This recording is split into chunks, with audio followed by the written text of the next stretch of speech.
10 فلسفه که تو رو قوی ترت میکنه. 1. همه میرن، یاد بگیر که تنهایی زنده بمونی. 2. هر چقدر کمتر اهمیت بدی بیشتر خوشحالی. 3. اینو یاد بگیر که هر چیز کوچیکی رو شخصی برداشت نکنی. 4. خوشبختی به این معنا نیست که تو هر چیزی که میخوای به دست بیاری. خوشبختی به این معناست که تو از هر چیزی که داری لذت ببری. 5. اگر داره اذیتت میکنه و بهت آسیب میزنه، اون مال تو نیست. رهاش کن. 6. ناملایمات زندگی رو به عنوان بهترین معلم خودت توی زندگی بپذیر، چرا که اونها تو رو انعطاف پذیرتر میکنه. 7.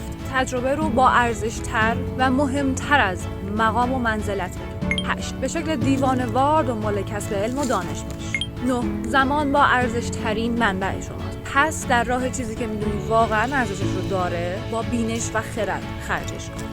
و 10. اینو یادت باشه که قدرت درون تو، این لحظه‌ای که داری مهربونی رو بخشش می‌کنی، در درخشان‌ترین حالت ممکن خودش قرار داره.